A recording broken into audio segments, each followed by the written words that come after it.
At this point, I would like to ask Marty McGuire-Clausen, Vice President of Student Affairs, to come forward to introduce this evening's speaker. Please welcome Marty.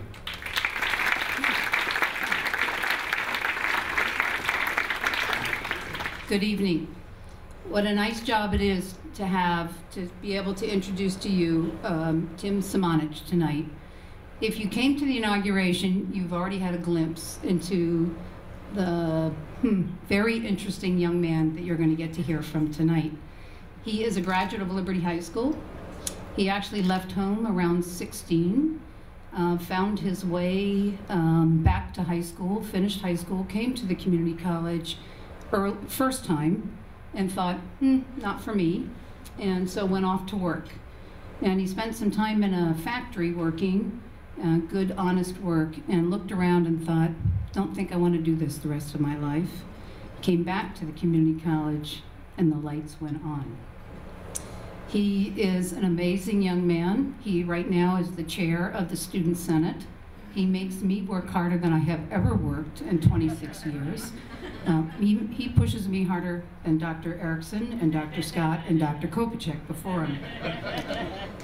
He dreams big, and I think you'll hear that tonight. And I want to read something to you that's in the magazine. This was just a little bit of his inaugural presentation. You're not only a president, he said to Dr. Erickson, you're a gardener who will grow people. You're also, a foreman, working in the factory of dreams. And you're a sergeant in the war against ignorance. Join me in welcoming Tim Semonich.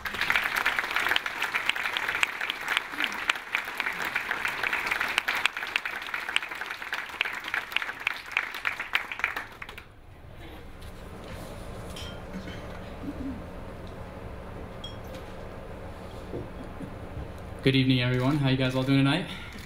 Good? My name is Tim Semonich, and I'm the chairman of the Student Senate. When Marty first asked me to speak tonight, my first thought was that I'm honored and very appreciative to be with you people here tonight. And my second thought was, what in the world am I going to talk about? In my few years here, I've learned so much from so many people in this amazing institution. I've learned so many life lessons, and for every life lesson that I've adapted here, I can guarantee you, you might not be able to see it, but there's a gray hair on top of my head that matches. So it's been a long but fun few years. Tonight, we could talk about any of these life lessons that I've learned while being here. We could talk about the burden of leadership, the power of positive thinking. We could talk about the importance of balance, the fact that everybody has value, simplicity, sincerity, and sacrifice. But you see, all these life lessons that I have learned are tools in my toolbox that I'm going to use to build my vision. So that's what I want to talk about tonight. I want to talk about our visions, our dreams. I'm not talking deadlines, quotas, goals. I'm talking about big, extraordinary, inspiring, big picture dreams. See, for me, the life expectancy of a male in the US is 76 years old. I'm 23 years old. So give or take, that leaves me 53 years left in my life. So lately I've been asking myself, what do I want to do? Who do I want to be? What do I want to accomplish in my 53 years, in my short time being here? And as I'm asking myself this, it's been coming clearly, of course, that I want all the basic stuff. A family, of course. A house, a nice paying job, well, sure. But too many people focus too much on the material things that make them happy.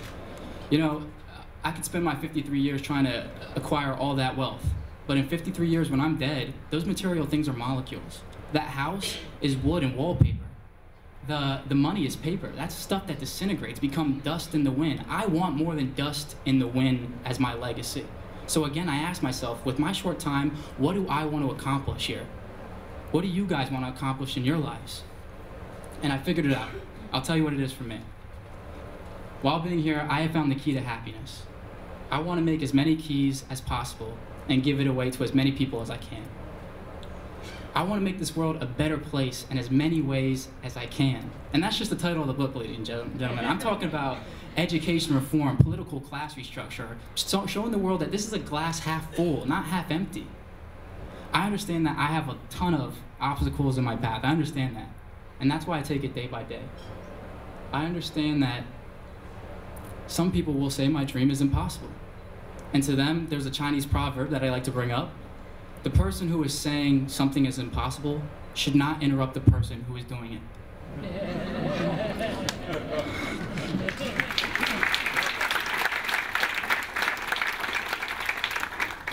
I also ask myself why. Out of everything that I could be doing, why do I want to accomplish this? And for me, again, it's because I've been on the other side. In that factory, you know, coming up, I've been depressed, I've been negative, I've been down. Everyone has their problems, so I'm not going to get into it. Everyone has their problems, we know that by now. But I realize that happiness, success is a choice. It's a way of life, it's a way of thinking that we adapt. Happiness comes from inside of you. And for me to keep that knowledge to myself would be selfish. I care about people. I care about each and every one of you guys in this room tonight. I don't have to know you by name or have had a conversation to care about you. We share a lot in common. Just like me, I know you feel happiness, joy, pain, anger, jealousy, struggle, and triumph. Just like me, you guys need to eat. Just like me, you guys sleep. Just like me, if you hear a funny joke, you're gonna laugh. Unless it's one of my jokes, then you might have to fake laugh, so. Thank you for those of you who understood that was your cue to fake laugh. I appreciate that. What I'm really trying to say tonight is, don't be afraid to dream. We have to lead by example. We must be the change that we want to see in the world. Out of all the life lessons that I've learned at my time here, it's funny because this life lesson is always right in front of me. So, to my Northampton Community College family members, I'll promise you this. I will dream it, I do believe it, and I promise you that I will achieve it. Thank you.